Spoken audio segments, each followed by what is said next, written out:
Welcome to the Shippensburg Area School District Committee of the Whole. I'm going to turn it over to Mr. August. Thank you, Mrs. Eberly. Couple presentations tonight. The first is from our beloved Education Foundation, the Mary Jane Taylor Education Mini Grant Program recipients, and Sue Fink is going to present them for us. It's an assist from. We are so proud to be here tonight. It's one huge shout out to all of our educators, the Greyhound Foundation. Hi everybody, I'm sorry, hello, long time no see, right? Spanning regarded national archery program, the greenhouse refurbishment, class and school-wide initiatives, performing arts, we're honoring 14 educators this evening with Mary Jane Taylor Awards.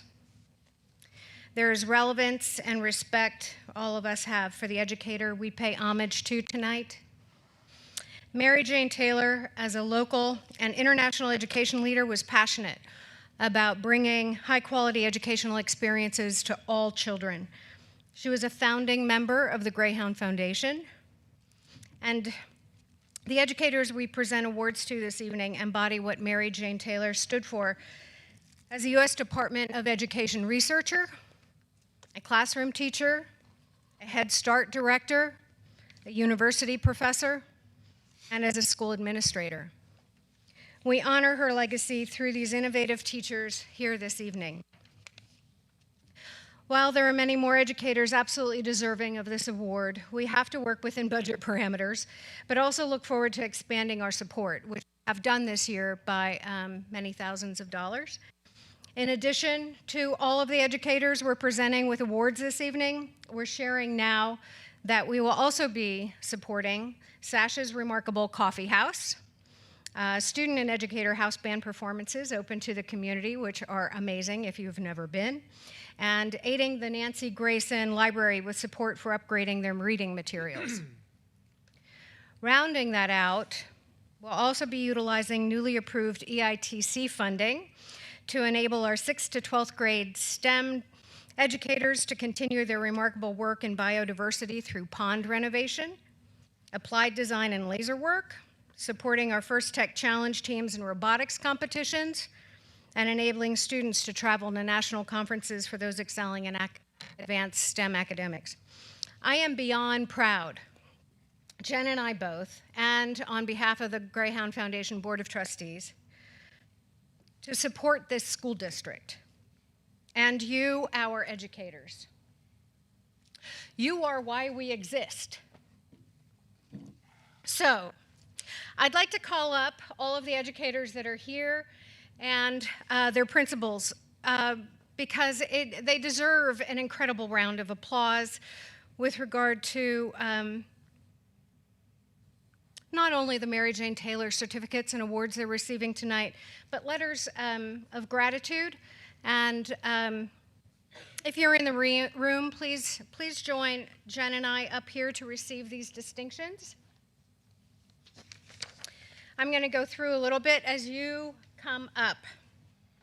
Christy Johnson, please. National Archery in Schools Program. I had archery when I was in school in the 1980s, and I loved it. And I am so glad and proud that we were able to bring it back at the national level into the high school. Thank you for that. Bill Hopkins. He's just a cool dude, man. Blooms of Bird. This is grades K through 3 at James Bird. It is a greenhouse refurbishment for all things that they can do to create learning environments in science, nutrition, and environmental education. Bravo. Casey, I don't know if you're here because we've never met, so I don't know what you look like. Casey? She's not. Chappelle. So that is an all-hands-on-deck project at G Blues where the entire school K through 5 is going to be reading one book at all of the different levels and discussing it and learning from it, as well as the teachers and the families. Very cool. Independent program. Beth Dickinson and Bridget Kovitz.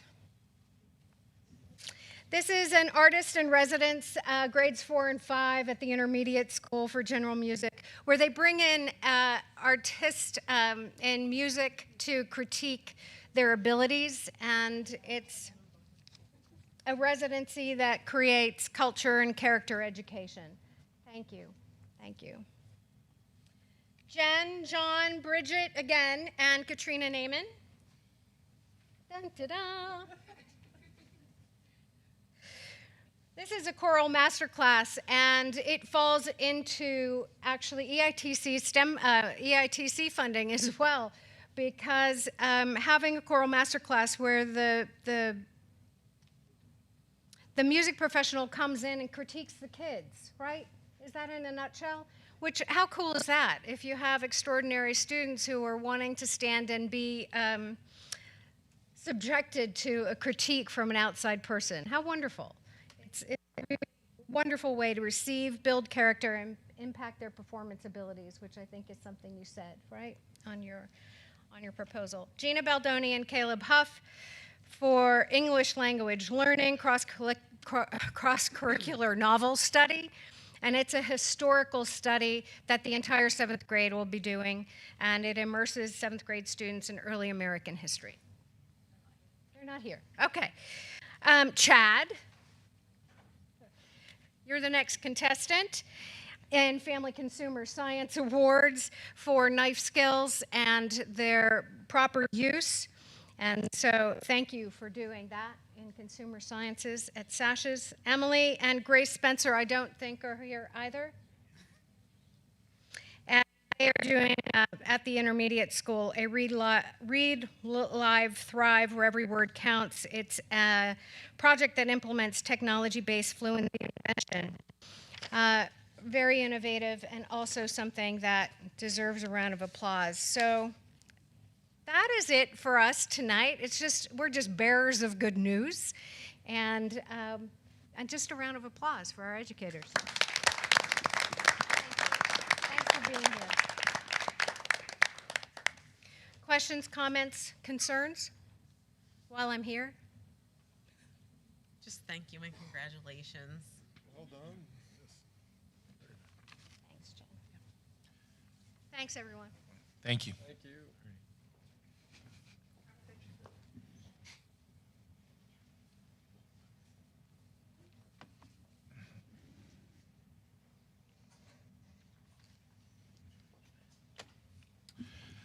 Our next presentation is actually led by some students.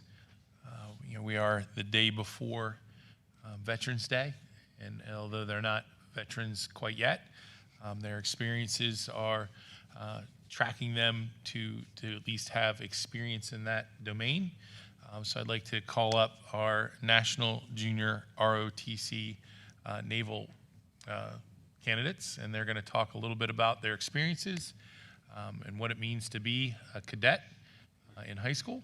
You may remember Todd from last year. He's our first ever cadet, and so he's back for round 2. But we have some. You'll notice there's more than were here last year. We've quadrupled the program actually in just 1 year. So we're here to hear their experiences. So Todd, you can kick us off, please. Good evening, everyone. So, JRTC, it's honestly one of the funniest things I've ever been in. I do appreciate all you guys for allowing us to have the program and being able to fund us, because I know you guys do pay for the transportation all the way over there. I just want to say that. And some of the challenges we've had throughout the ROTC program, I would say probably be trying to figure out all the schematics with everything, of like figuring out the ranks, the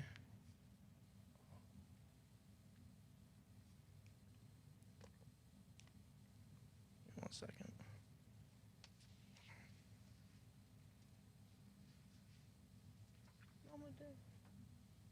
I'm gonna have Joy come up because she's new and everything. I don't really have a ton of challenges right now, to be honest.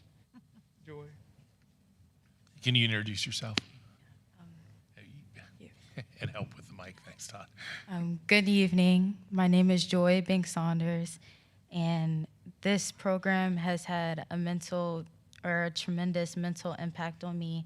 It teaches leadership skills, social skills, and the ability to come out of your comfort zone. And I really want to just thank the school board for supporting us through this whole process of being in this program. Thank you.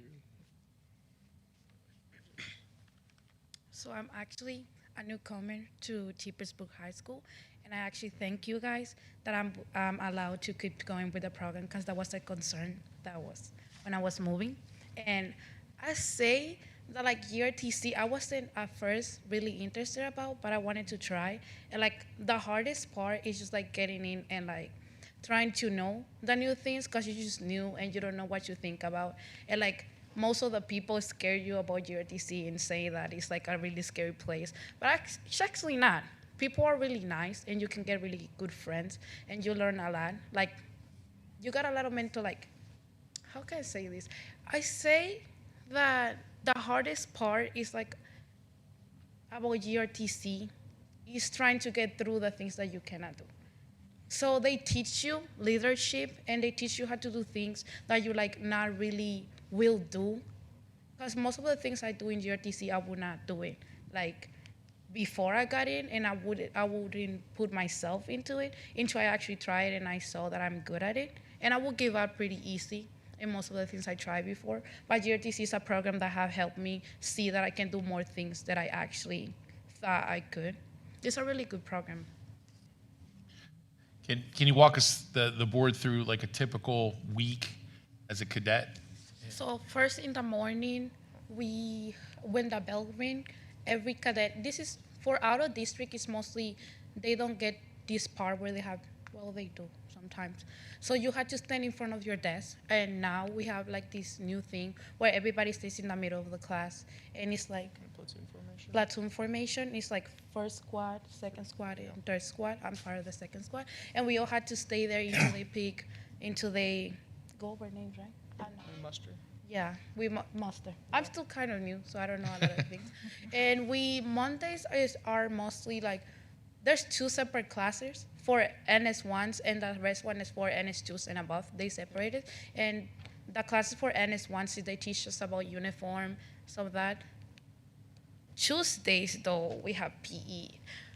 I'm not really the biggest fan of PE. My first day was, yeah, my mile, But honestly, the more you do it, the more you get comfortable with, and you get to know that you actually don't suck that bad in PE.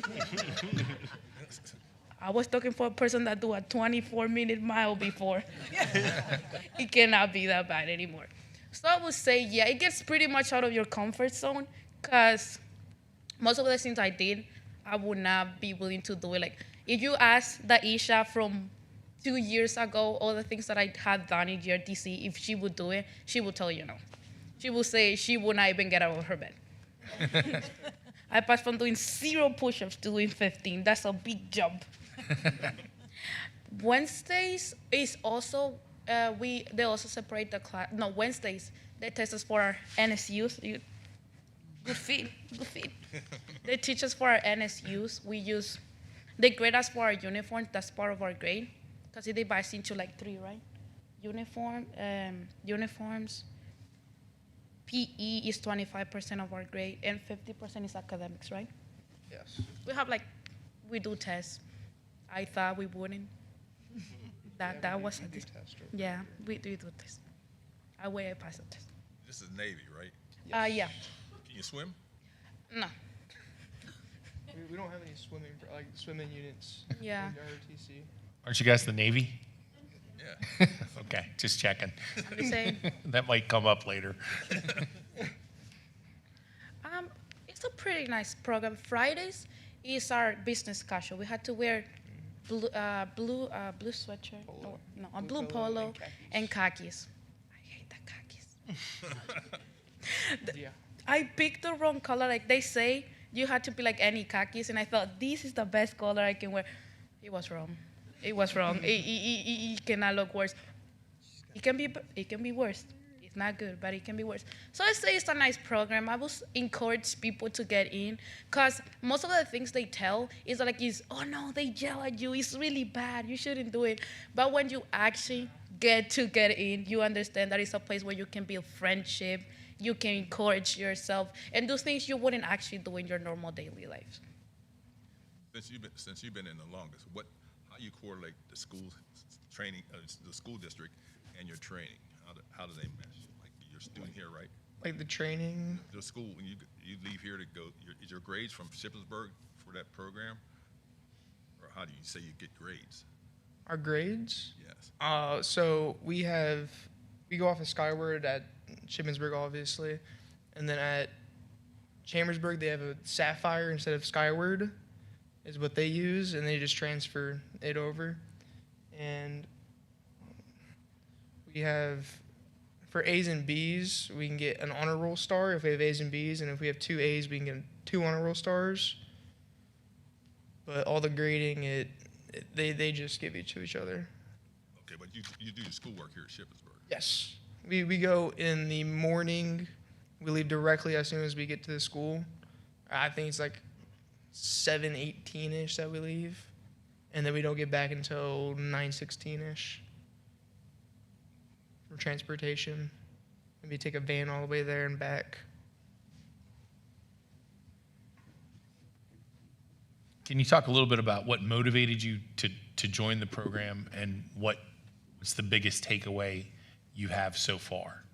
My motivation of joining was being able to work on myself and getting more social skills and leadership skills, and also getting fit for the military, of course, because I want to join the Marines after high school. And you said some of the biggest... So your motivation, and then what's your biggest takeaway so far that's been a positive for you? Definitely more social skills. As she said, 2 years ago, half the things I do now, of like, I'm now the president of the woodworking club, I would have never done that, ever. Because I don't like talking to people. I used to not like talking to people at all. I like to sit in my room playing video games all day, especially because of COVID. COVID really messed up social skills, I would say, because you sat in Zooms. But the biggest, some of the more takeaways is also being able to be more physical fit, because we have PT every single Tuesday. And as well as it got me into a routine of being able to work out even not on Tuesdays.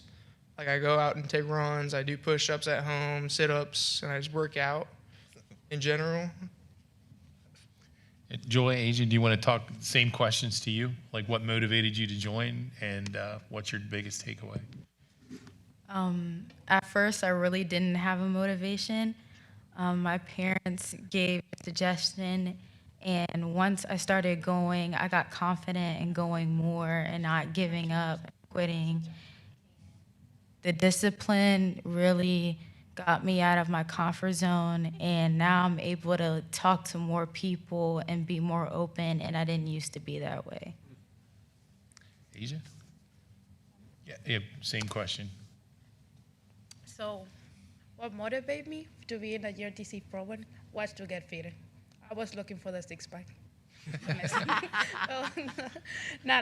Actually, I would consider, before I wouldn't consider myself like a very fitness person, because that's something that has always pushed me down a little bit, because I used to compare myself to people that could run a lot and do push-ups.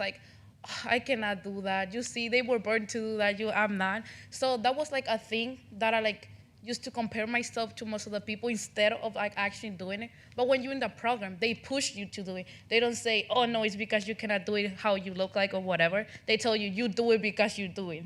And that's not having the option to say that I cannot do it, because the only option is you do it, gives me the thing, the courage to say I can do it. And I found out that I'm more fitted than I thought. I'm more fitted than I thought. I can run more. I feel more healthy. And also, the social skills, I consider myself a very social person. I wasn't 2 years ago. I wasn't. But I still have problems having conversation with people or even building friendships with people like in a really long time. Because I feel like friends live or like I don't really have like big connections with people most of the time. But in URTC, I can find like through friends because you talk to everybody. You're not really scared of talking to them because you know you pass through most of the things. And you know most of the people in URTC are interested in the same thing as you. That's what mostly, and also get fitting. I'm still looking for the six-pack. Would you recommend the program to other students? 100%. I would say some of the teachers are strict, like Master Sergeant. He is strict in the class because he expects a lot from us, as he should. But when you meet him like alone or like without being in the class, he's so sweet. Like there's two different persons. I swear on God, the personality just fly out of him when he's not in class. He's like to ask him, you get pretty comfortable with him pretty easy because you can talk to him pretty. Because you're in front of the class, you don't really. They said like anyone have any question? I was like. And it's like, Isha. And now I can talk more loudly in the class. Because I used to be like the person that when the teacher asked a question and I raise my hand, I'm like, really talk. They can barely hear me. But Master Sergeant be like, Reyes, what are you saying? I can't hear you. And you put your voice up. I say that the teachers are 100% really, you can get really comfortable with them. They help you build courage. They help you do things that you wouldn't normally do. And the program in C, like the program is incredible. I would recommend it 100%. And the things that they say that is really bad and that is really strict, they're strict, but it's not bad. I would recommend it 100%. And just my final question for the benefit of the board, are any of you considering a career or in the military from, out of this experience or supplemented by this experience? So, yes.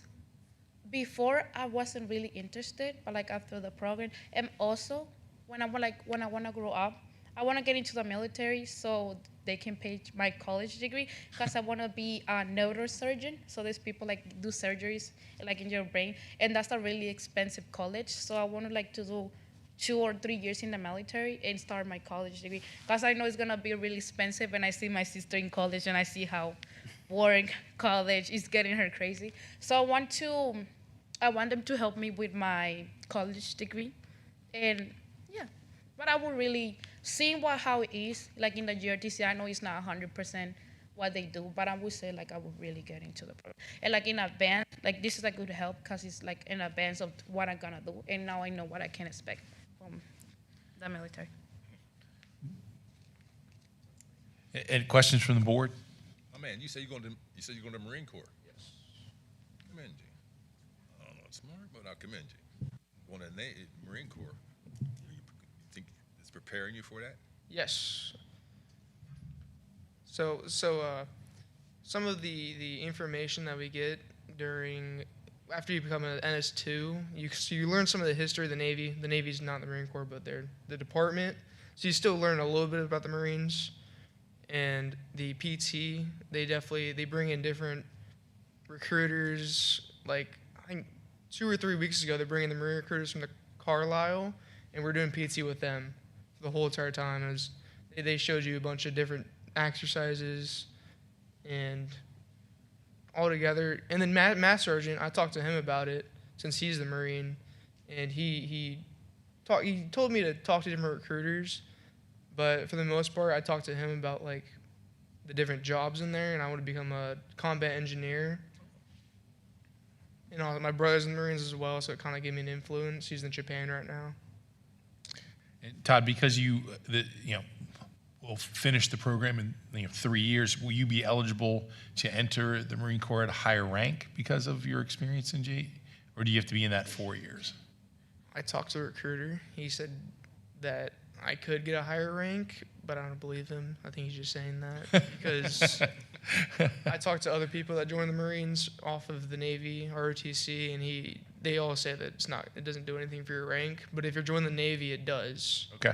That's at least what I heard. Understood. Because I was hoping I would get a higher rank because more money. So, all three of you mentioned how you didn't necessarily like talking to groups of people or communicating, or so there's like 30 people here tonight total. But for the record, we get this huge audience on YouTube, so really you just talk to hundreds of people. Todd, so I remember you last year when you were here. Clearly, I don't know, I'll speak for myself, clearly a more confident young man standing in front of us tonight than 1 year ago. So that's a credit to you and and junior ROTC program. And Mr. August touched on it a little bit.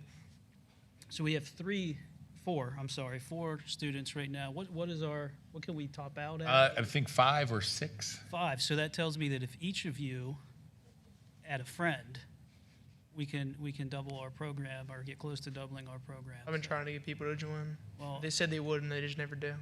yeah, be resilient. You know, somebody mentioned that about learning to be resilient, I think. I feel like Be we're resilient in your recruiting of your peers, because I think it's a great program and providing you all great opportunities to learn for what you might want to do post Shippensburg High School. So congratulations to each of you. Thank you. I just have to say, URA Marines is a fine choice, one of my favorite branches, but I'm super proud of every single one of you for stepping outside of your comfort zone, doing the hard things and seeing it through. It definitely makes you better human beings to know what you're fully capable of. So thank you and congratulations. Thank you. Yeah. Appreciate you guys allowing us to be coming out here and speaking to the board about the ROTC. I really do appreciate it. And by the way, I'm only wearing this because I got off of work 5 minutes before I got here. We understand. So, I mean, our vision as a district is prepared to contribute and prepared to succeed. I don't think there's a better example of a program that does that. You know, so thanks to the board that was a chance we took a couple years ago, and I think we're beginning to see the fruits of that investment. So thank you so much for coming tonight. You guys were delightful. We appreciate it.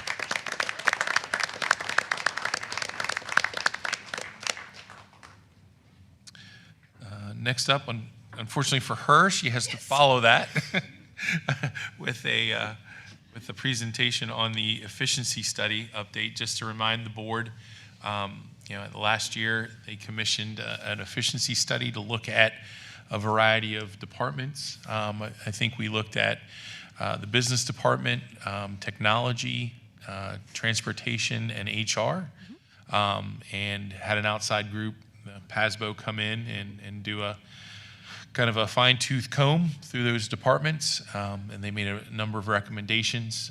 And so administratively, it was a very long and challenging study, but we've been chipping away at the recommendations as much as possible. So I'm going to turn it over to Mrs. DeLong to kind of talk about where we are with that. So thank you.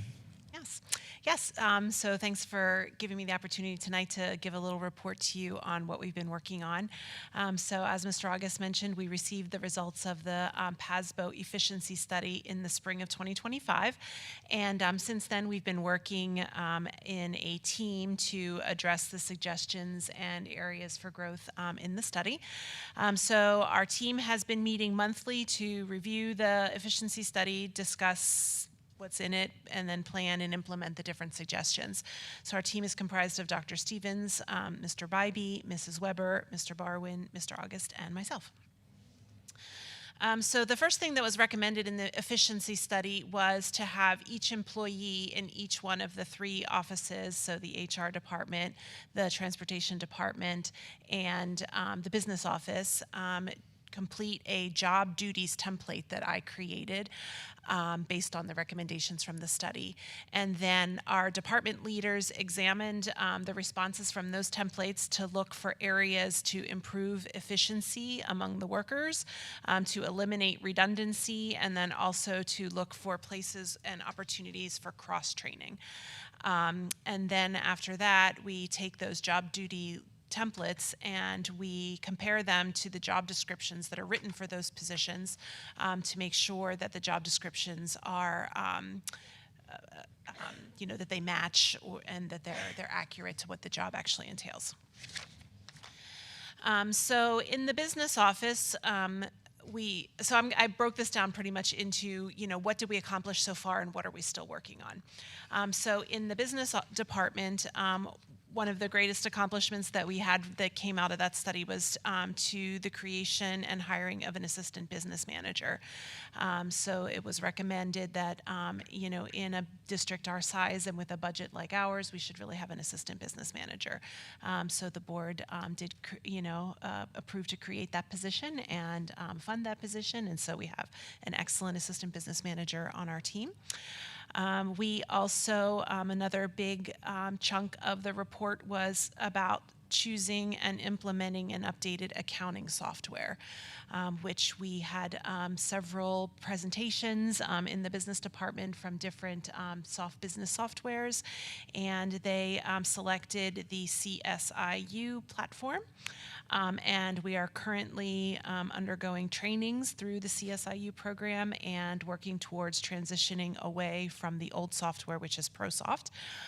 Caleb and his team are currently running both programs concurrently, so that they're essentially doubling their work because everything they do in one system they have to do in another. But in order to get the new system caught up with the old system, there just takes a lot of extra work. So he and his team have been working very hard to get trained on the new program and then get it up to speed and then transition away from the former program.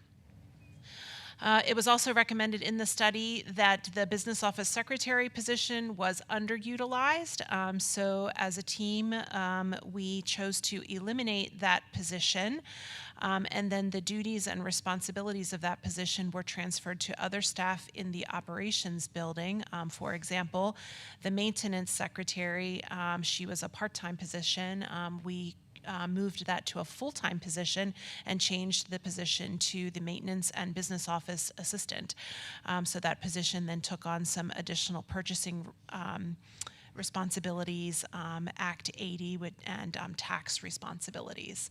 So we eliminated a part-time position and then increased a full-time position, which is a budget neutral situation, but then we were able to maximize that position. Some things that we're continuing to work on in the business office is it was recommended that we need more written procedures in that department. So Caleb and his team are continuing to work on the development of written procedures. We're also working to eliminate a lot of the manual processes that were taking place in the department. Lots of paperwork like physical paper going back and forth. We are digitizing a lot of the procedures that are happening in the district office. We continue to do that evaluation of job duties, looking for efficiencies, elimination of redundancies, and developing opportunities for cross-training. In fact, Caleb and I have a meeting scheduled next week to do some further work in his department. And then also, he and his team are working towards the development of training protocols for the new software. So the CSIU software will be used district-wide, so there are many people who work in the district that will need to be trained on the software. So he and his team are working on training protocols. So we'll move on to the technology department. So Troy and his team worked on the selection of a new IT support system. So it was recommended in the study that we needed a more robust ticketing system that could pool data and help us, make some data-informed decisions on, like, for example, if there are technologies that continue to break down, or if there's a pattern that we can look for in the IT department. This new ticketing software is a much more robust system. So he and his team again looked at a number of different vendors, and they made a selection that will be included in the upcoming budget and then implemented in the next academic year. He and his team worked really hard over the summer to create standard operating procedure document for his department, so to make sure that all of his technicians are responding to tickets in the same way, and that they all have the same standard operating procedures for what they're doing. We also upgraded the registrar position to a full-time position. That was another recommendation. So that was a part-time position, and we increased it to a full-time position. And then the registrar position also took on additional residency issues and the volunteer paperwork training. Not training, but tracking, sorry. And so that was housed in our HR department previously, and so we have moved that to the registrar. Additionally, Troy and his team rerouted the phone system. So when you call, just randomly call the school district, you get the registrar's office. So she's our main district operator now, and she has the ability to transfer calls to whatever department they need to go to. Troy and his team also automated the volunteer paperwork system. So again, digitizing, going from all this paper all the time to making it a digital or online system. I think that really streamlined the process as well. Again, like the other departments, Dr. Stevens and I evaluated the job duties and updated the job descriptions. So once we have all of the updated job descriptions, we'll bring them to the board for approval, kind of all in one big group. And then he also led his team to digitize the McKinney-Vento forms, which was a big help. Those are the forms that we fill out for our homeless students. Ongoing work in the technology department that were recommendations from the study that was recommended to consider purchasing a generator for server backup at the operations building. It was recommended that we do not have any technology coaches in the district, so we are looking at some ideas to consider creating some possible extra duty stipends for technology coaches. God bless you. Changing some, we have one part-time technician in the district. Consider changing that position to a full-time position to allow our director and some of his other technicians more time to focus on network needs. Continued work on succession planning for key positions in the department. Dr. Stevens has a technology disaster response plan, but it just needs to be updated a little bit, so update that plan. Again, the new help ticket system, I put that on there for ongoing because it hasn't happened yet. And then just continuing to, I mean, all departments can always work on continuing to improve communication. So that's one of the things that we're continuing on, not just with the technology department, but with all departments. Moving on to the HR department. So the HR department has been working on the development of an employee handbook.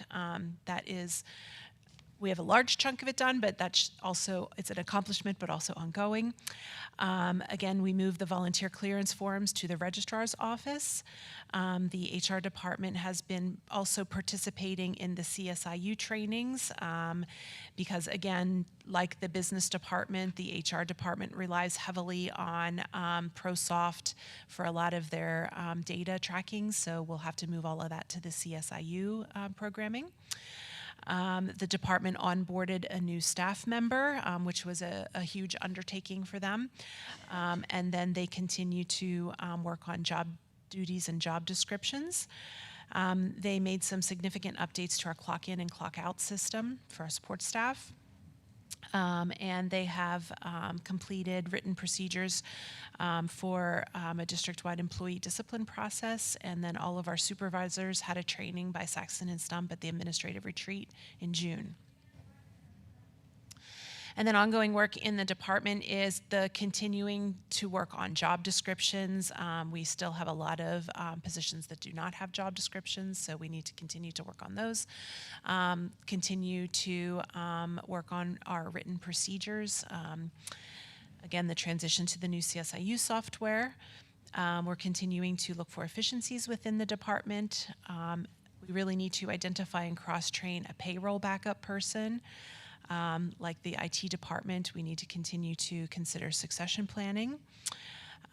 Nicole and her team are looking at partnering with SU to create an internship program in the HR department. So maybe some college students could come and get some intern hours or experiences in our HR department.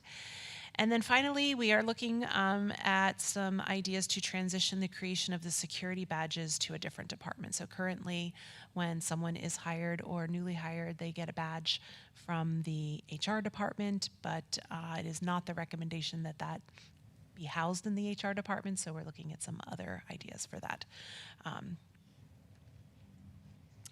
And then our third department is the transportation department. So our accomplishments in that department were, the job duty and job description work. We got that started. We are not quite finished, but we got a lot done with that. Obviously, the RFP process, the bids have come in, and so we're taking the next steps on the, the contracts and so forth. We increased the part-time secretary's hours to 5.75, and then she took on a few of the duties that came from that elimination of the business office secretary position. And then finally, Randy and his team implemented a new transportation software this year and also a new field trip software system. And then ongoing in the transportation department is to continue to identify and participate in professional learning opportunities for the people in our transportation department, and that ongoing work with the job duties and job descriptions. So a couple of other things that came out of the study that are just, I put them up here just to consider for board consideration. One of the recommendations was that it is not ideal that our administration is in two different buildings. It is their recommendation that we should really have one administration building for the entire team. And then the other thing that came out of the recommendations was that currently, the registration and child accounting are supervised by our IT department, and it is their recommendation that they should move to either student services or the business department. However, currently, these departments are not staffed to take on the additional burden of the registration and child accounting. So we need to consider other ways to if we want to move those two items as it is recommended out of the IT department. We just have to have more conversations about what that might look like. So my last slide here is just some next steps that we're going to continue. Our committee is going to continue to meet to finalize our ongoing work items that are on the list. We need to keep up with the creation of written procedures for all of the departments. Always good to think about succession planning and then also onboarding. So when we are onboarding new hires, what does that look like? I'm looking to improve those processes as well. What questions do you have for me? So I think that maybe we already were aware of some of the challenges of moving or separating the departments, event, admin, building, and the other one. Like what does that look like moving forward? That recommendation we know after the purchase of another one, knowing that it was going to have some constraints, but trying to house the departments where it kind of made sense, that needed to have the most contact with the superintendent and inter-office. Like, what does that look like? Well, I don't think we have landed on an actual solution. I know that we've gone round and round about who should be in what building. I think we've talked about that, on a number of occasions. Just in the study, the feedback is that they say it's not ideal for the entire team to not be in the same building. But I mean like outside of building another building, so I don't. To be clear, having those two buildings is better than not having those two buildings where we were. I think it's got to be part of a larger discussion around capital projects. There's a way for us to get everyone under one roof. That would be ideal. The workarounds that we have are that we meet regularly, as a full team to keep each other on the same page. At our central office personnel committee meetings, central office personnel meetings, and a lot of phone calls. So, how many people do you need in this building to be all in one? Well, I mean, ideally we would transfer, I would say all but maintenance, over, combining them into one group. 1, 2, 3. How many would that be about? So 4, 7, 8, probably like 12. I would say at least 12, Yeah. Mr. Noggle. So doubling whatever we have about 12, We have 13 12 in our right building, yeah. now. Up there. Okay. And I think the headline from Leslie's presentation is the board commissioned a study, and we're working hard to check the things off the boxes. You can see we've made a lot of progress. There's still a lot to do, but we just didn't get that and not take it under advisement, and have made significant progress. How's the transition of the accounting software going? How many staff did we actually have to bring up to speed on this software? Caleb, are you able to answer that? So it's not really at the point where other staff are being trained yet. That's coming. We actually just got the go live last week. So we're working on setting users up and security parameters surrounding the system. That's not the AI program, is it? No, that's separate. Okay. Yeah, Nexus has been, we met with them a week or two ago. Right. So they're going to be getting some of our files from our old system to upload into theirs. So that's all in there. So everything that we are talked about, digitizing a lot of our information now, will that all be tied to the AI program? Well, we're working on how many years to go back from ProSoft. So I'm working with Nexus to see what that looks like. Could be as far back, I think, as 2016 as ProSoft goes. Okay. So, but everything there were other things you talked about digitizing. Every file that we digitize, will AI have a link to? Oh, it's possible. I mean, That's we what- haven't really gotten there yet, I don't think. When's that going to be? I mean, up and running? I don't know. We still send requisition green sheets from building to building. That's not digitalized. Well, no, I'm not saying, when is the AI program? Probably, I don't know, I would say after Christmas. So, the challenge is we're changing systems at a time, when we're trying to get those connected to an AI system. So it's particularly challenging because the ProSoft is going to sunset. So those files, I think, are going to be kind of static. So uploading them is one thing, and then connecting it to the current system. Like Caleb said, we met to move that process forward with their team, and they're definitely interested and motivated in helping us. Nexus is even in talks with our new system to coordinate not just financials, but, Will other aspects the of the AI system, system be in full operation in a year? Oh, with it, I would say, we're looking to have it done sometime in this school year. The issue is how much good data needs to be in there. We have to make sure the data is accurate and properly aligned. So once that's in there, we can start utilizing it for those purposes. And CSIU will be completely in operation with all entities, like I know Bill from HR was to be using that as well. January 1. How many people do we need to train on CSIU? So right now it's just limited to the business office and HR, but it'll go out to the buildings.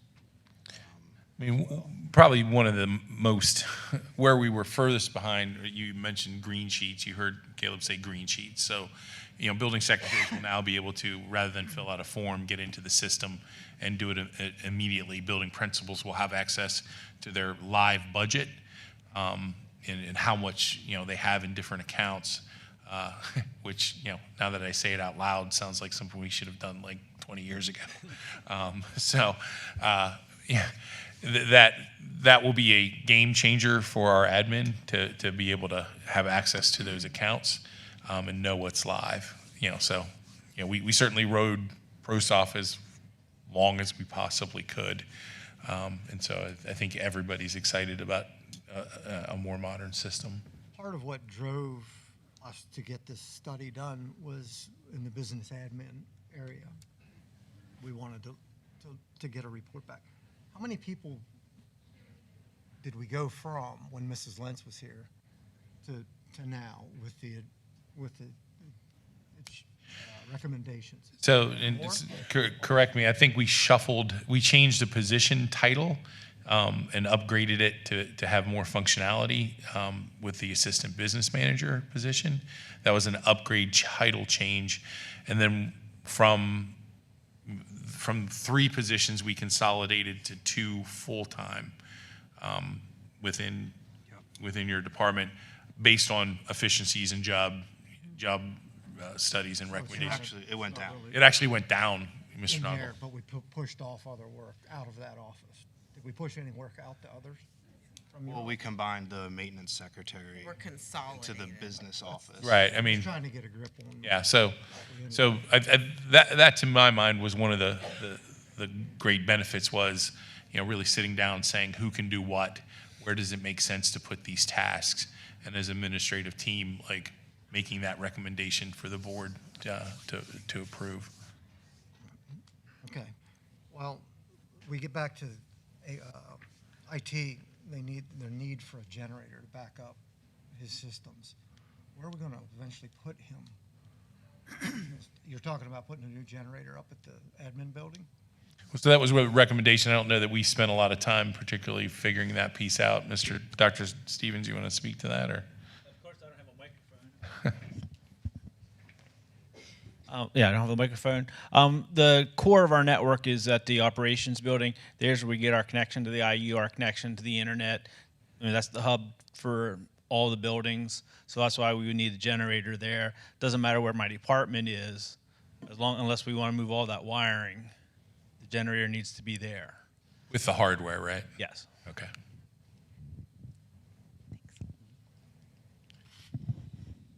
Any other questions running the process? So just to clarify, the idea to put have all of admin in one place, that was just a recommendation from the study. It's not really something We're not actively pursuing that now. I mean, it's probably one of the bigger mountains to tackle. It's really a matter of convenience, and there's a certain level of efficiency, but Caleb and I are on the phone 4 times a day, and that doesn't count emails back and forth. So we make it work, but it would be much easier to be able to pop your head into an office and ask a question. But I think it's worth reminding everybody that, like, before we had the admin building,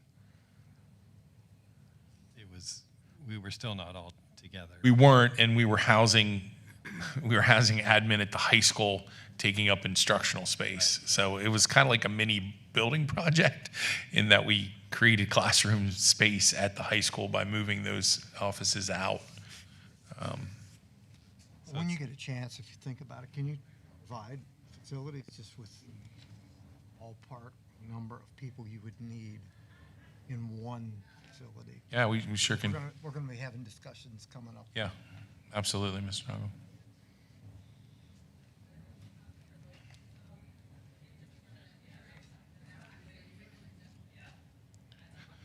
Any other questions? Then we're good.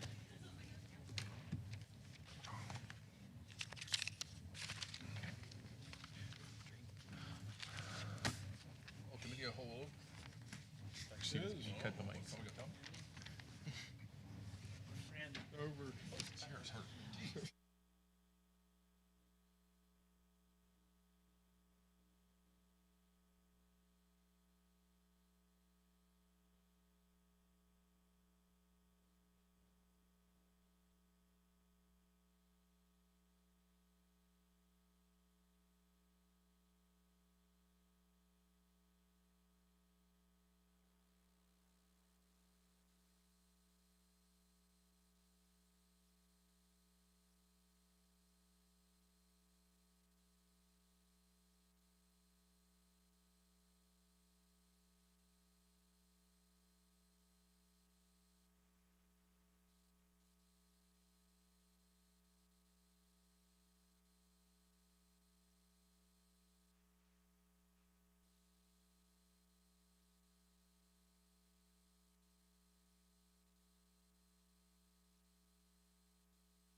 on, sir. Okay.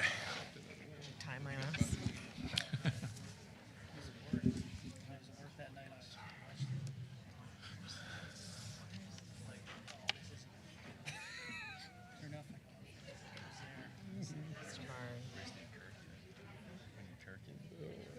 Let me see Kirk. My wife's nickname for me, Hot Mike.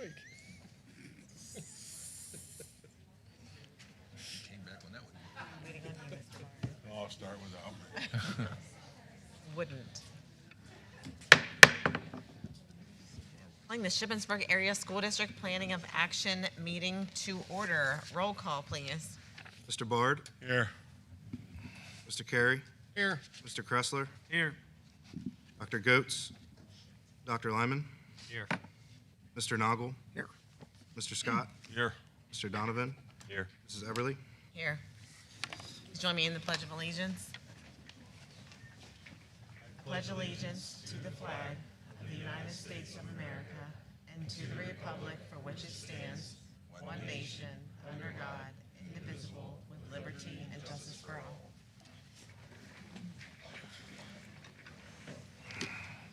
And I do want to let the community know that the board did meet in executive session regarding contractual matters at 6 p.m. prior to the committee of the whole.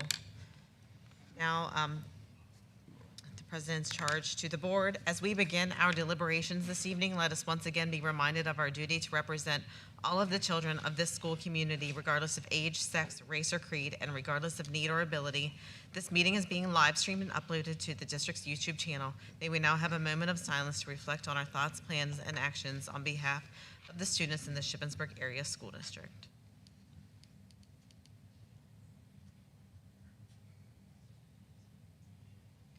And may we also have a moment of silence for Alan L. Dockweller, 1971 graduate of the Shippensburg Area School District.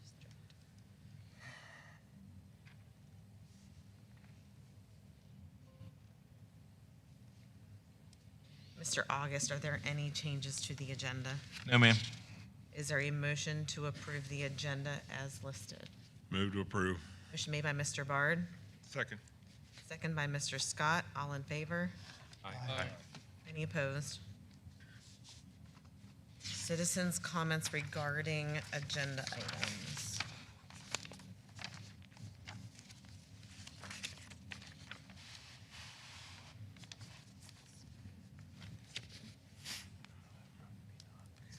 All right.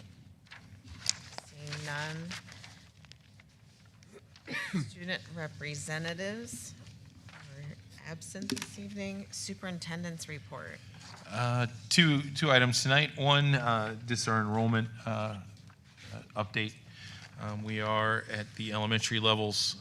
We have 1,145 students in K through 3. At SACE, we have 611, grades 4 and 5. Secondary school, at the middle school, we have 887. And at the high school, we have 1,112 students for a total of 3,755. As of this November 3rd update, I can tell you that it's risen a little bit since then. And as the year changes, we'll likely see more fluctuations. The next item I have is just some recognitions. We're going to be having a change of individuals. I'd like to take this opportunity on behalf of the administration and the board to recognize and thank Mrs. Eberly and Mr. Kressler for their many, many years of service and their many, many hours of commitment to the students and staff, community of Shippensburg. As a token of appreciation, we have a small memorandum for you with some explanations. So if you wouldn't mind pulling them out. So Ms. Eberly, your leadership over the years has been fantastic, and we want you to remember your time as president and how you've guided the district over these last several years. Thank you. Mr. Kressler, yours is a little different. It is meant to be a sports microphone. We will certainly miss your updates and your enthusiasm and your commitment for highlighting the accomplishments of our students. And when you look at both of these things, we want you to remember your time on the board fondly, and all that you did to improve our district over these years. So thank you very much for your service.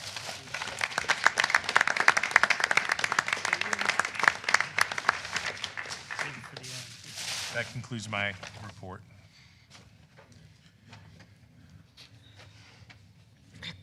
Thank you.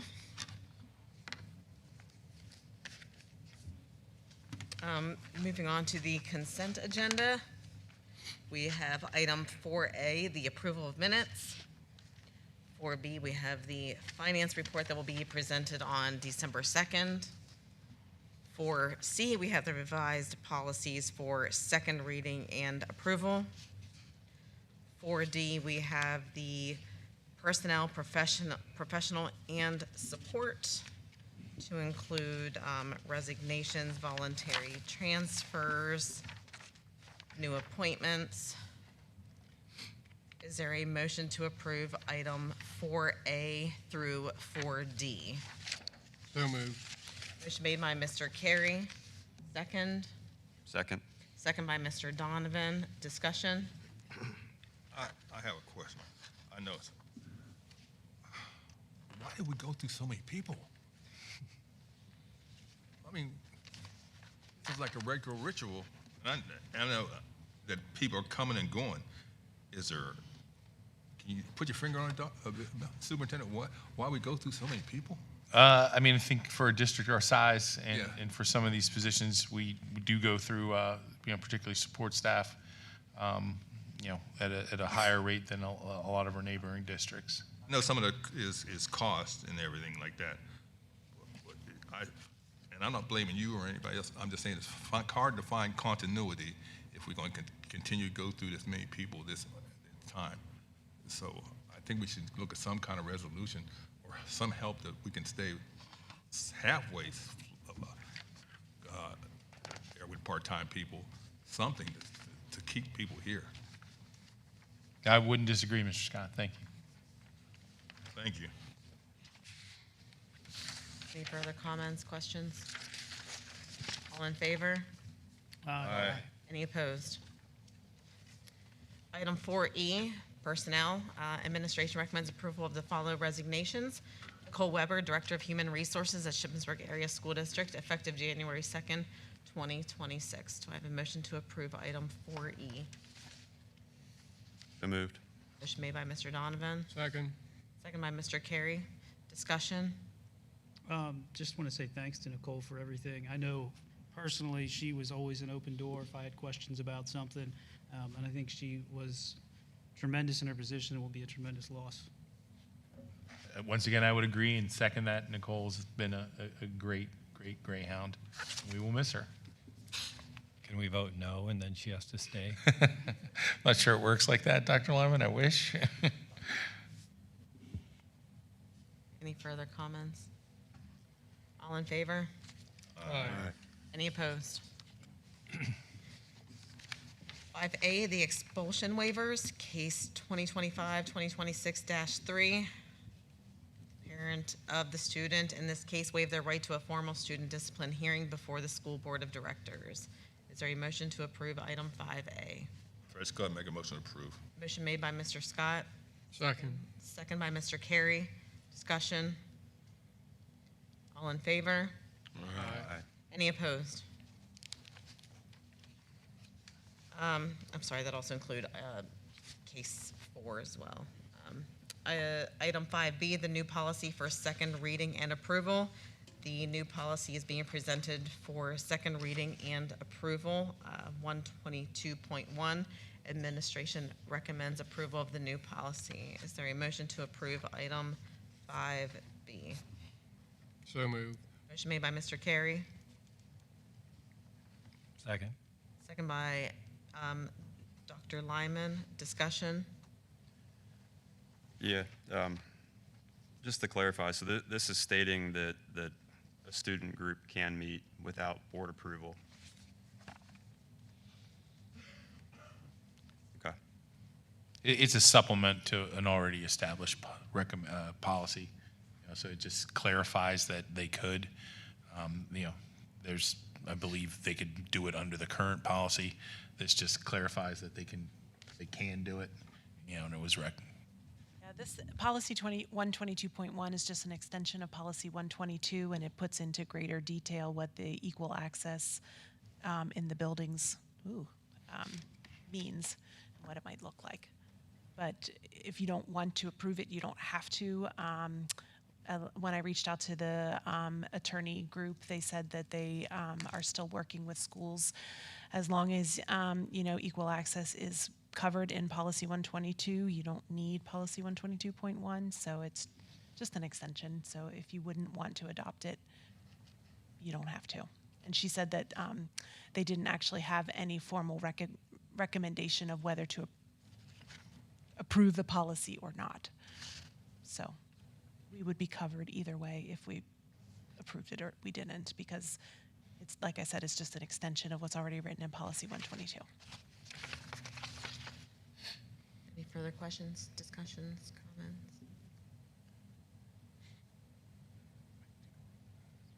Can you do a roll call on this one, Caleb? Sure. Mr. Kressler. Yes. Dr. Goots is absent. Dr. Lyman. Yes. Mr. Noggle. Yes. Mr. Scott. Yes. Mr. Bard. Yes. Mr. Carey. Yes. Mr. Donovan. Yes. And Mrs. Eberly. Yes.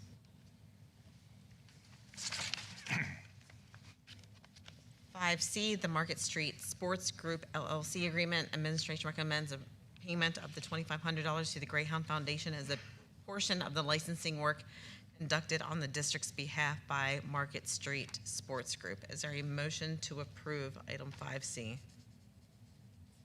So moved. Motion made by Mr. Donovan, second. Second. Second by Mr. Kressler. Discussion. Can you refresh me? These people go and tell us what we should be getting for different things. So this work has already been completed, Mr. Scott. You may remember that presentation. They gave information on the valuation of our different sponsorship opportunities throughout the district. So they did a walking tour and gave us information for how we should market and what we could conceivably ask for those spaces. Thank you. I thought that. Anything further? All in favor? Aye. Any opposed?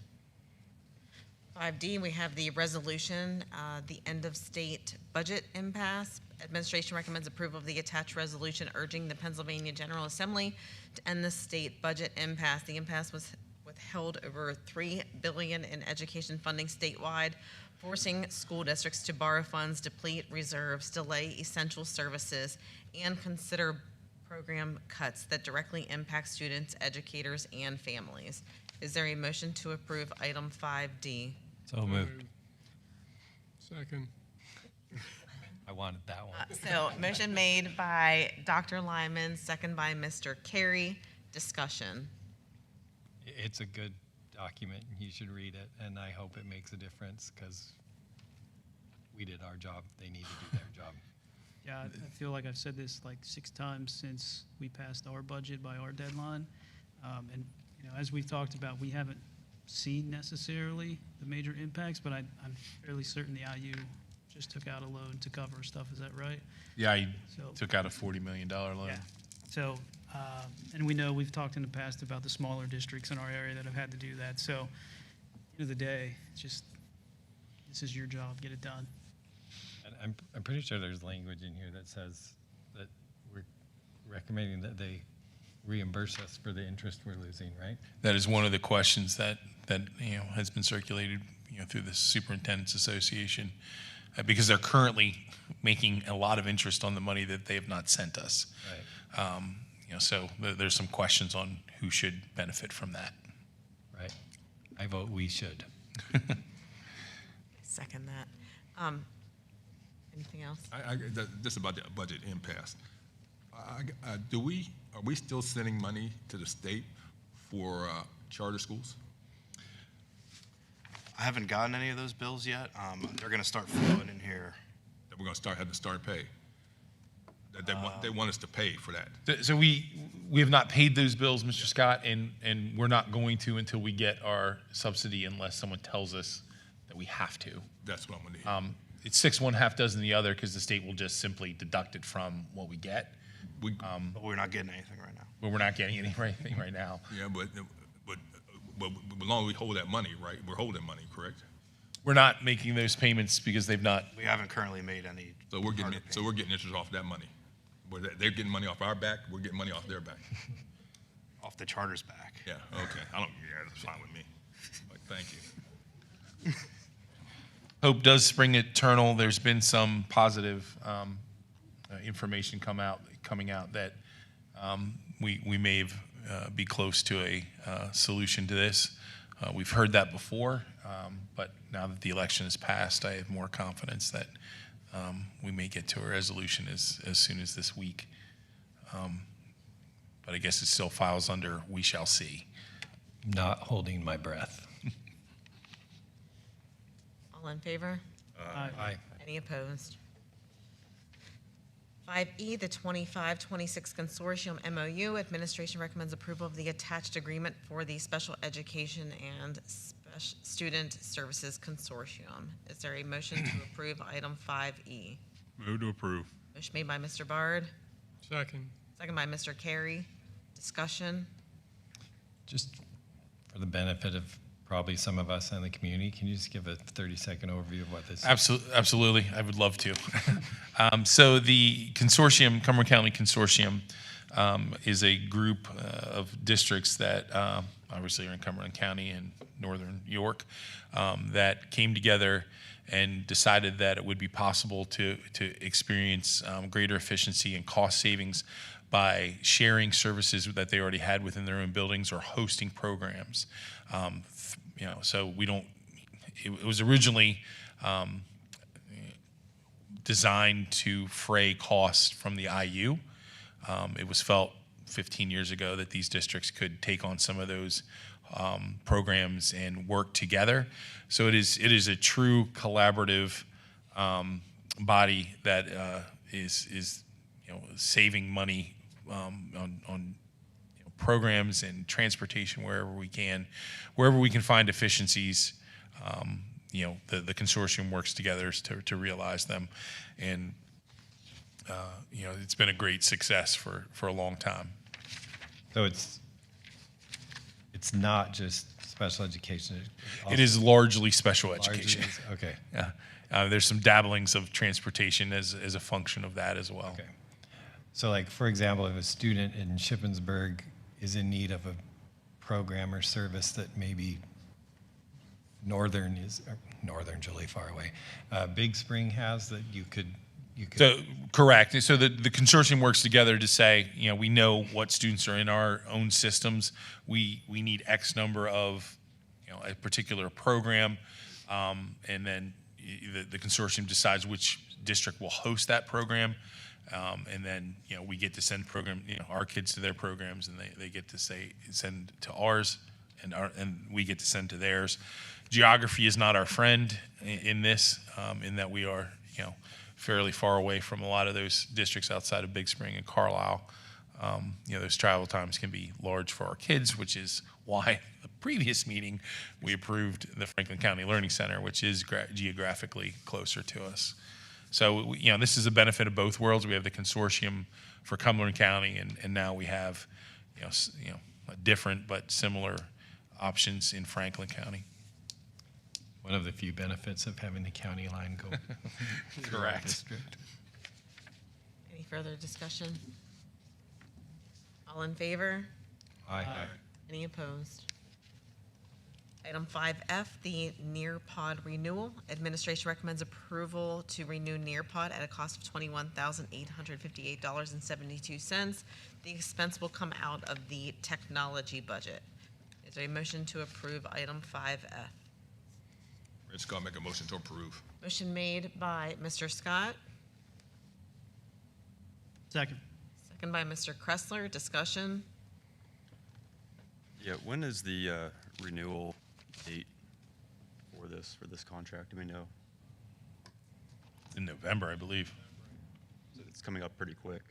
Yeah, so maybe if it's approved tonight, there will be continuing, we will have continuing service of it. Right, so I guess just thinking, even if the board decided not to renew this, that puts the teachers that utilize this in a really tight spot because they won't have the time to, prepare their lessons. And if this is going to continue this way, the next program that comes up or the next tool, the board is going to be in the same situation where even if we wanted to, I don't feel like that would be appropriate to do that to the teachers. So is there a way to get these renewals ahead of time or a list of the percentage of teachers that use the programs that we are currently? Dr. Stevens is nodding his head. We can get that to board members. So, correct me if I'm wrong, this is one of those that is used by the small majority of teachers. I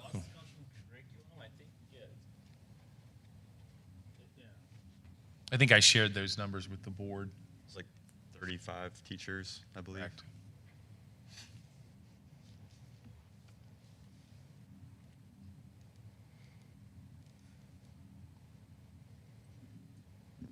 All right, any other questions, comments? Can we do a roll call on this one? Mr. Carey, No. Mr. Kressler, Yes. Dr. Lyman, Yes. Mr. Noggle, No. Mr. Scott. You have money set aside for the program, correct? Already? It is in the budget currently. It's in the budget? Yeah. Yes. Mr. Bard, Yes. Mr. Donovan, Yes. Mrs. Eberly. No. 5-3. Yep. Motion passes. The discussion agenda, item 6A, we have the K through 5 music materials for disposal. Administration recommends approval of the disposal of the attached K through 5 music materials that are no longer used. 6B, the curriculum, administration recommends approval of the following curriculum: small gas engines, production, animal science, companion animal care 2, equine studies, and vet science. 6C, employee assistance services renewal. Administration is recommending approval of Exhibit Q between Work Partners and Shippensburg Area School District, effective January 1st, 2026, for the renewal of Life Solutions services for employee-centric programs and services at an annual rate of $9,000, and the interactive online tools are available 24 hours a day, 7 days a week, and services include the following, which is attached. 6D is the HCCC partner agreement. Anyone have any questions, comments regarding the discussion items? On the last one, what is our role in that? To be the bridge between, to help support our stakeholders with housing issues through their landlords, with bridging the gap in communication between those two parties. It was our social workers who brought this to us in order to, they see a need, particularly, if economics change, that they might be able to access and get, the support through this organization to our stakeholders. I too was a little nervous that we were adding more to their plates, but they assured me that they wanted to do this piece. Sounds good. Which brings us to the citizens' comments regarding non-agenda items, and I believe I have 4 here. Nicole Staver, if you want to kick us off. Nick Staver, sorry.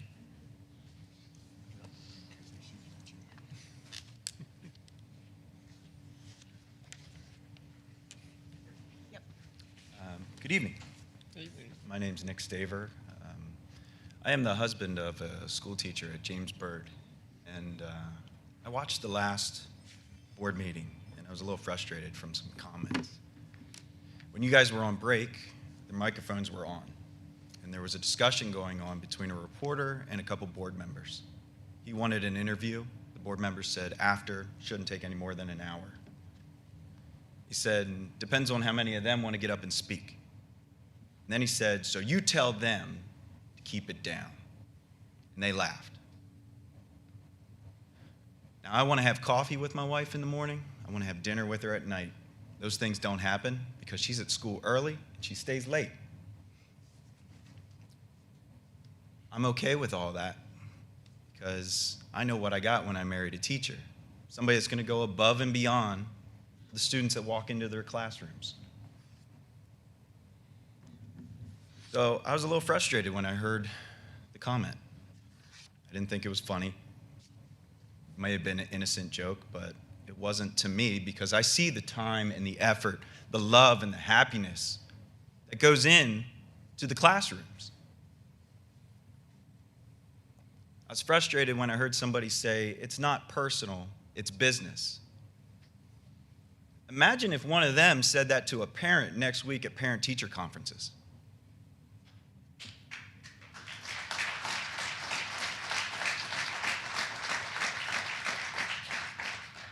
You know, in my career field, in the music world, we have a saying, take care of your band, and your band will take care of you. This is your band. Their husbands and their wives, their families are also part of that band. We're all in this together, right? You're telling them that you support them, but they're not seeing it. You're not showing it. There's a difference between those two things. Number one rule, take care of your band, please. Thank you for your time. Thank you for your appreciation and spending here on the school board. Thank you.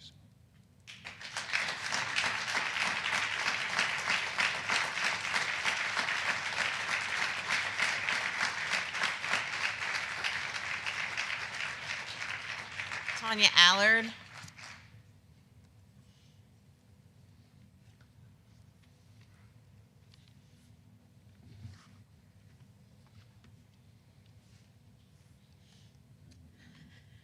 Good evening. Tanya Allard, parent and teacher in the district. At the last board meeting, we heard it's nothing personal. However, a choice to remove my spouse or pay a hefty premium to keep him is very personal to my family and to all the children in the district. You might be wondering how it becomes personal to the students. Let me explain. As a mom, I have seen over the years, time and time again, how much love and money teachers have poured into their lessons and classrooms. As a teacher, I can also attest to the hundreds I spend each year. Yes, it is a choice, but without doing so, I wouldn't have 3 big bookshelves to house a big library in my classroom. I wouldn't have that little fake tree that just makes my reading area seem cozy. I wouldn't have a clean carpet in my classroom, which is their favorite place to be, as it is my responsibility to provide the carpet cleaner and buy the supplies to clean it. The most highly engaging lessons happen with novelty items that teachers purchase themselves. This isn't just happening in my classroom. It is happening in many across the district. There are other ways to look at cutting costs in this district, but as a board, you are choosing to personally place the burden on our backs and make decisions that, when all is said and done, makes our net household income less than it is currently by thousands. How does that become personal to the children in the district? The money many budget for school will now be placed for healthcare. It means those novelty lessons won't happen. That carpet won't get cleaned, and if removed, kids won't have a comfy place to be and lounge out to read. The best experiments in our current science units won't happen, as we are only to pick the ones that don't require the extra supplies. Many teachers don't have the heart to comply with that. We are buying those materials so the children can be fully immersed into the best part of the lesson, the part they remember, talk about, and learn from. The education system of students is currently relying on teachers to provide where the district can't. So, by decreasing many teachers' household net incomes, it will most certainly affect the lessons many of your children come home and talk about. Not because teachers don't want to, but because financially we won't be able to maintain what we've always done. We don't mind giving and buying because we see the learning and we see the smiles firsthand. Thank you so much for your time and your consideration in seeing it through a different lens.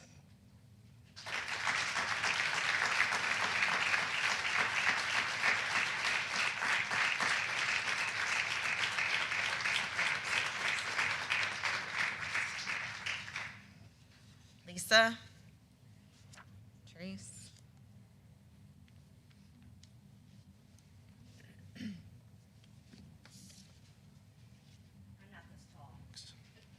Need to lower that quite a bit. Good evening. My name is Lisa Trace, and I have 3 sons in this school district. I have had the pleasure of knowing many of these teachers, both as a parent and as a colleague.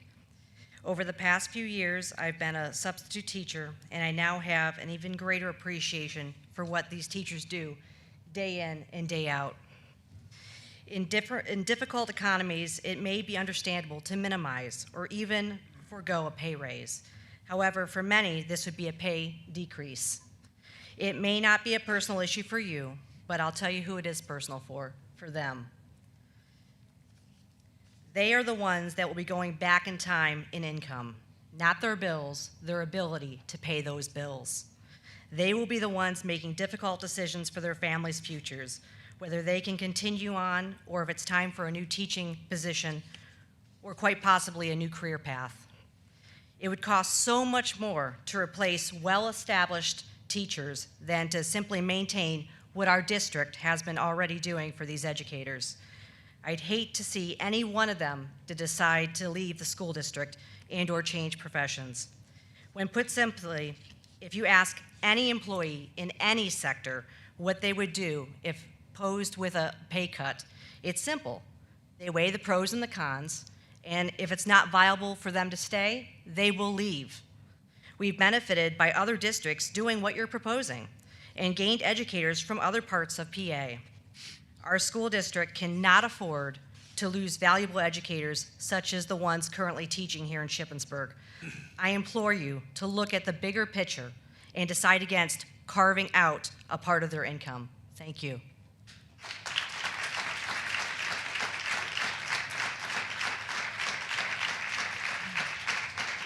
Thank you. Mr. Sam Hudson?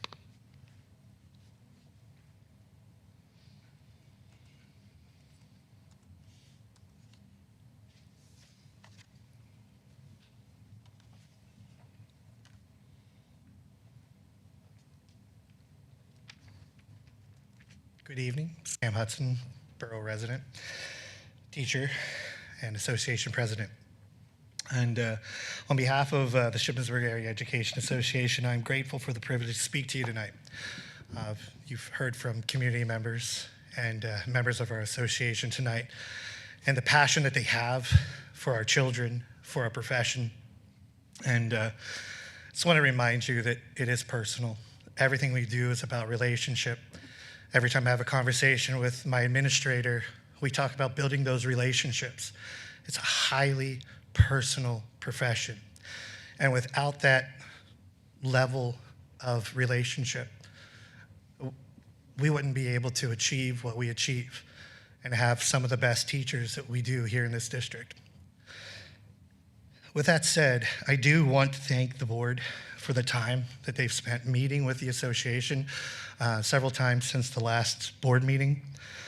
And those discussions, while they didn't produce a contract, obviously, they were fruitful in dialogue. And I appreciate the ability and the openness for that dialogue.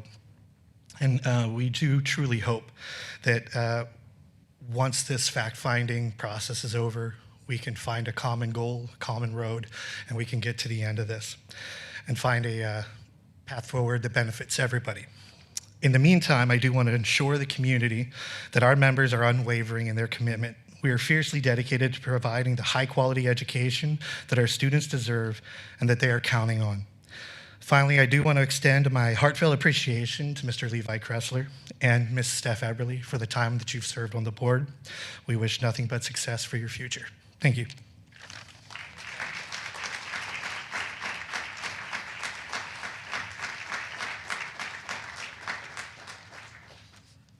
Board comments. Mr. Scott. Nothing this time. Mr. Carey. I always appreciate the kids. The ROTC was excellent. Great to see what those kids are learning and instilled in their lives. Agreed. Mr. Kress, are you ready? You want me to come back to you? I mean, I can go later. That's fine. I'm don't not gonna want- lie. I got a book tonight, so. I don't want you to make me cry. Want me to go? Sure. Okay. Use my microphone? Yeah. First things first, winter sports start Friday. Leo's not here. We don't really have any other athletic updates. It's kind of a dead time of the year. I believe there's a But- powder puff. But I am well aware the Powder Puff game was tonight. I don't know the score, but I heard the coach of the winning team was up here. One of them, yes. Yeah. Final score? I think it was 34-0. Wow. Wow. That was the sophomores and seniors? Yes. Well, congratulations to them. I think today also was the Veterans Day breakfast, am I correct? I saw some was. pictures online. Thank you for everybody who participated in that. It's a really cool thing. Happy Veterans Day to all the veterans in the community. All that being said, tonight, as we saw, again, thank you, Mr. August, and everyone for my trophy award. It's my last meeting, so I look back over the last 4 years, and I just wanted to I don't know, kind of self-grade myself. So back in 2021, I ran a write-in campaign because there wasn't a single person on the ballot, which is pretty crazy given the circumstances and the times that we lived in. Nobody was on the ballot, so I ended up running for a seat. And I think I served with 13 different people on the board during my time, and I certainly would say that we didn't agree on some things, we agreed on some things, but I'm proud of the fact that I think everyone maintained respect for one another through the process, and I think that's a big thing. One of the other things I said during my campaign, I went back and found newspaper articles, was that like the collapse of diversity of thought in our society and not respecting people from the other side if you disagree with them. So I campaigned on that, and I've certainly changed my tune on some things and maybe persuaded some others on other things to change theirs, but I view that as a success. Another thing that I said was that our facilities were in needs of upgrades and renovations. And I'm sure that I missed something, but over the last 4 years, we've added classrooms to the middle school and the high school. This cafeteria we sit in looks dramatically different than what it did when I first got on the board, which was a welcome change. The high school cafeteria saw changes as well. The gym floor was the original floor from 1970 or 71, whatever year the school was built. Never was addressed through time. Our board made that a priority over the last 4 years. The topic of to build an athletic stadium or not has gone on in this town for 20 years. It started when I was a senior in high school, but we finally made a decision on that, and tonight, Powder Puff game was played there, as were plenty of fall sports this past year. So I'm proud of the advancements that the district made in 4 years. Finally, in 2021, I thought it was important for board members to be seen at school and after-school events. If there's one thing that I wish I could have done over 4 years, it would be to find time to get to more events. But all that being said, I certainly enjoyed the concerts, plays, musicals, PTO events, parades, athletic contests. I'm proud to say I didn't miss a single graduation in my 4 years. I got to some bocce events, which is one of the coolest things that we have. If you haven't been to one, you should totally go. And board meetings itself, Mr. Carey just commented on it. The kids that were here tonight from the ROTC program, some of those presentations were like my favorite through the years. We had the girls volleyball team who won a sportsmanship award who came and talked. We've had ROTC here before. We've had the Lego, like you name it. We've had all these groups come in. It's really some of the FFA. You guys remember the FFA young man who said he found his home by us providing the FFA. There's another surrounding district that doesn't have an FFA program, and there's parents in that community trying to start one. And I can't help but think, like, I'm proud of that fact that we have that here in Shippensburg. Also, as a member of the outreach committee, since the board brought it back, it had been non-existent for a handful of years. Through that, I had the opportunity to work with teachers, administrators, parents, community members, business leaders to help create the profile of a graduate. And I think all the components of a profile of a graduate are being strategically weaved into the classroom today, which I think is a great thing. I firmly believe that if we use that as a guide, we will have students that leave sashes that are prepared to contribute and prepared to succeed. Also, when I first got on the board, we didn't have a school resource officer or anything of that nature. Before the state mandated it, we actually were ahead of the curve in adding that. It was something that, after I got on the board, I found out that our former principal had been asking for years since she had got here, and we added that. And, you know, great partnership with the borough police initially, and now with G-Force. Just thank you to all of those officers who have served in those positions, maintaining the safety and security of our schools.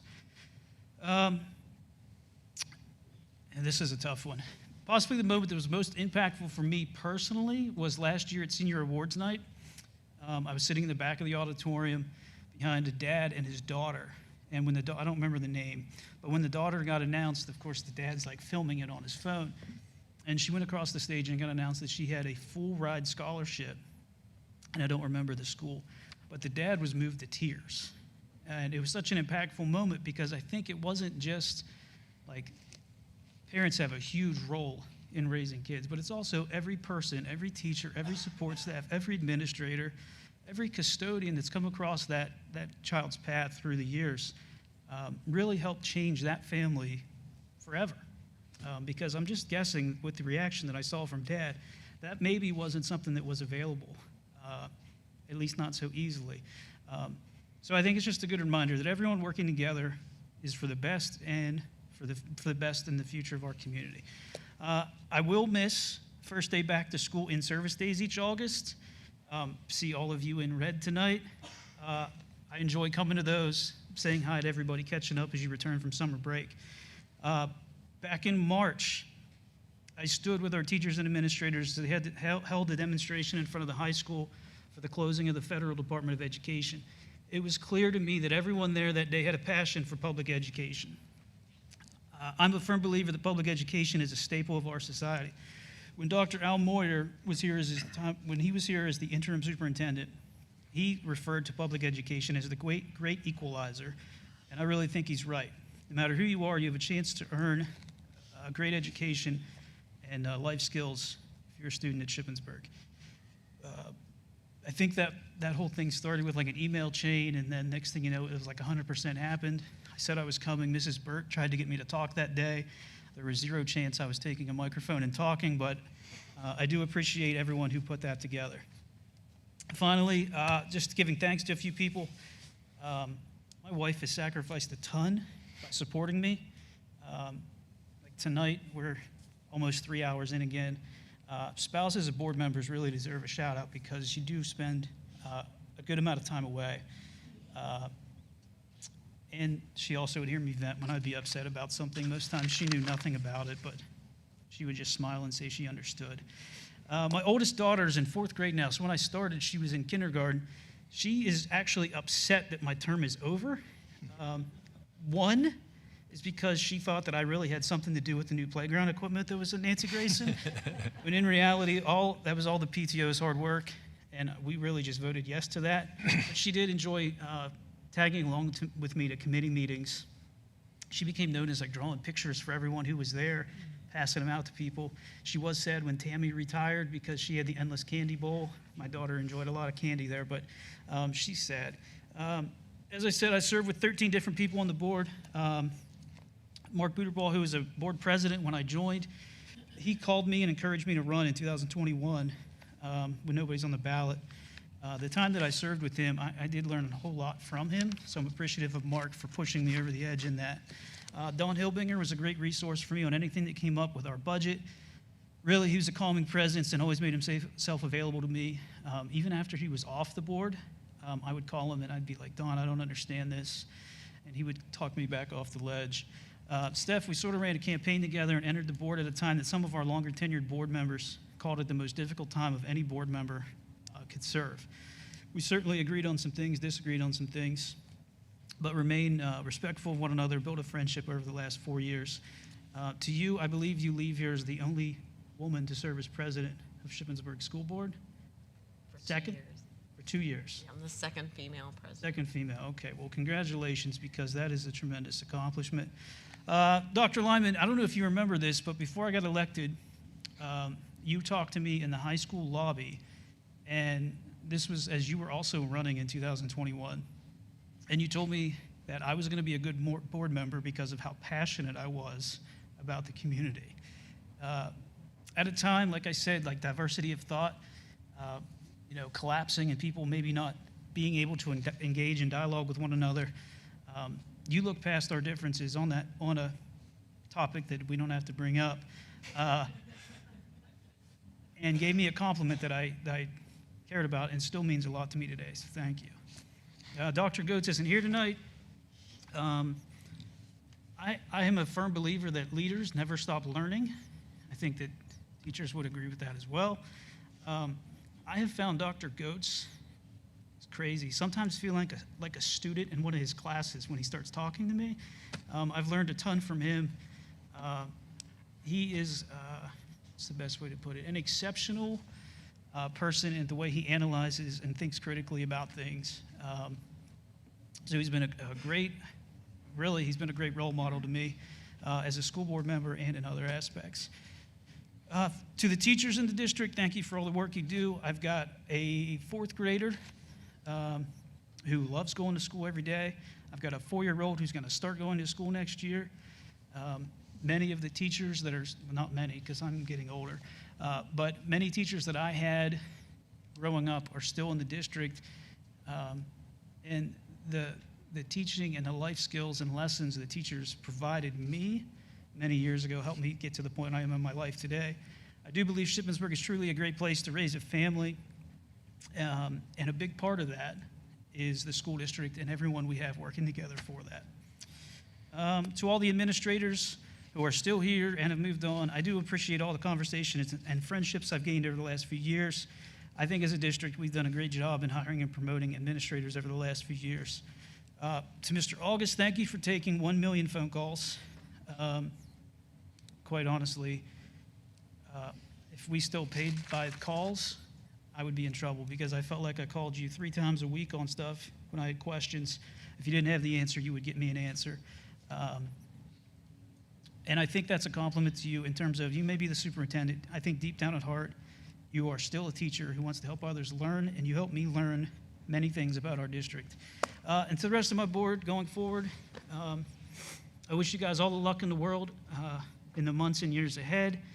I am excited. I'm going to stay on and help with the Greyhound Foundation. So that's exciting. We got to see the things the foundation does. So I am looking forward to that. I don't have nearly as many meetings. My Starbucks monthly bill will go down because I didn't come to a meeting without a Starbucks. But thank you to everybody. It's been a pleasure, and I'll still be around.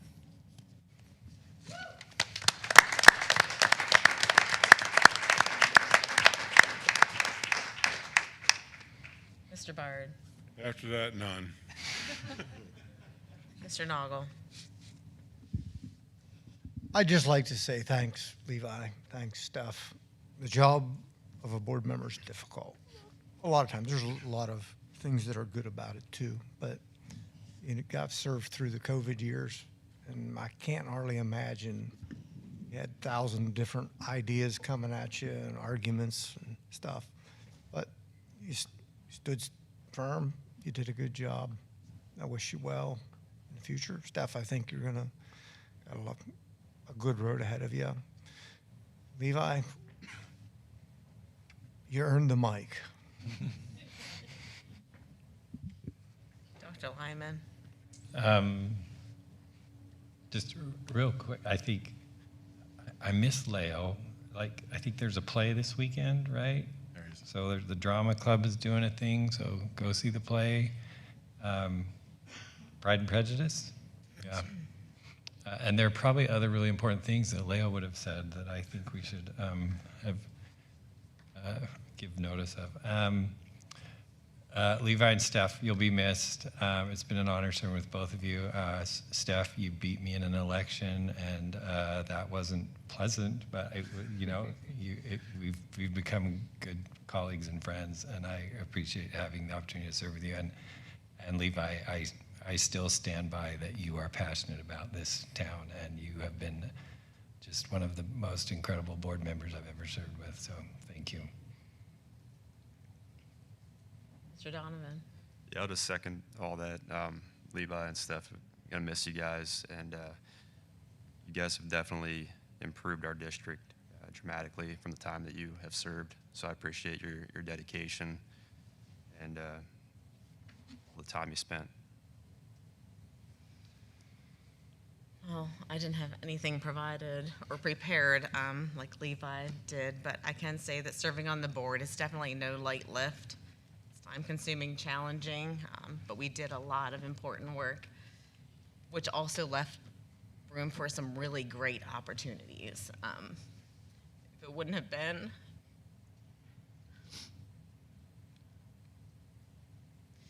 for the opportunity to serve on this board and walk on campus and remember that I had started my education journey back in 2005 that I didn't finish when I thought I wanted to be a nurse, and to go back and think like, I can finish this.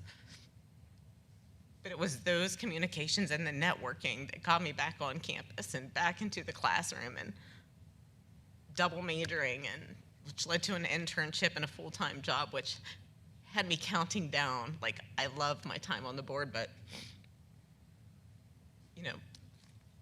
we only have so much time to give, and there's a lot that goes into being on the board and education and working. And I was thankful for the opportunity. But everything, it's a season. But over the last 4 years, we've all given it our all. Levi mentioned, we've built classrooms. We've hired teachers to staff those classrooms. We've strengthened our schools through our SRO program, our building upgrades. We've expanded support for our student mental health programs. And I'm proud that everything that we've accomplished and, hopefully paved the way forward for our new board coming in. And, I'm just looking forward to kind of just reclaiming my time. Focusing on the things I love, getting back to, some of the hobbies, but I'm spending time with my grandkids, my daughter who's a senior who is so looking forward to her mom coming home tonight, and not having to leave, for meetings in the evening, and no one's more, excited as, Levi mentioned, our spouses also serve too. We're gone several nights, This might be my last board meeting, but I also have career tech meetings, that we also need to finish. We've done a lot except settle this contract. We want to get this settled. We want to do the right thing. And I'm hopeful that, within the next week or two that, we're going to get there. But I just want to thank everyone for the opportunity. To everyone around this table, as Michael said, he did lose an election. But at the end of the day, I can't think of another person that I would call, for someone's opinion.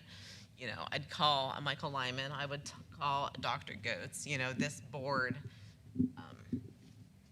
I would say that, as dysfunctional as we may be at sometimes, we really do like each other. And, we can pick up the phone and call each other if we need somebody, if we just need to talk, and even previous board members who are always willing to lend a listening ear. But I just thank you for the opportunity, and I was happy to serve.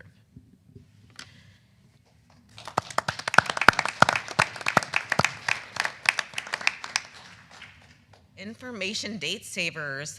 November 20th, we have a facilities committee meeting. December 2nd, we have the committee of the whole and reorg planning and action meeting. And December 18th is the facilities committee meeting. November 19th, 20th, and 24th, we have a 2-hour early dismissal for parent-teacher conferences. November 26th, 2-hour early dismissal for students and staff. And November 27th through December 1st, we have the Thanksgiving holiday and the district is closed. And I'm not going to go through all of the rest of those, but we have a lot of days off in November through January 2nd.